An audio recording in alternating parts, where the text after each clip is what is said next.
Dall'emergenza Covid all'inquinamento delle acque di falda dal PFAS, i rischi per la salute delle persone più esposte permangono per 10 anni, ma l'aver scoperto i danni che le sostanze possono generare aiuta a prevenire l'insorgere delle malattie. Ne è convinto il professor Carlo Foresta dell'Università di Padova. Lo ha intervistato Antonello Profita.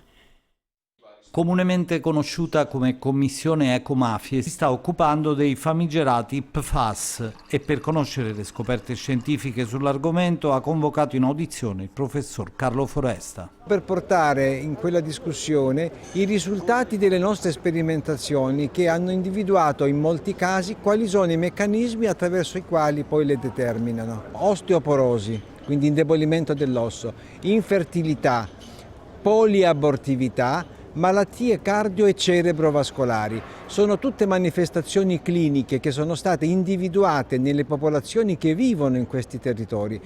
Conoscendo i meccanismi si può trovare poi un modo per fare prevenzione o per curare. La eliminazione di queste sostanze, una volta che uno le abbia poi in qualche modo assunte, può durare anche 10 anni.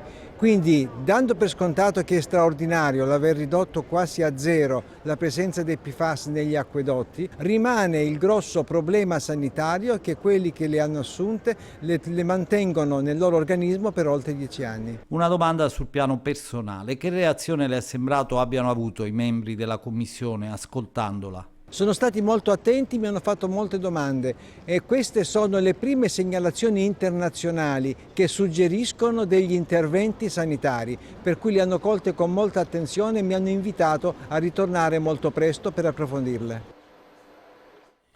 Un'ultima notizia in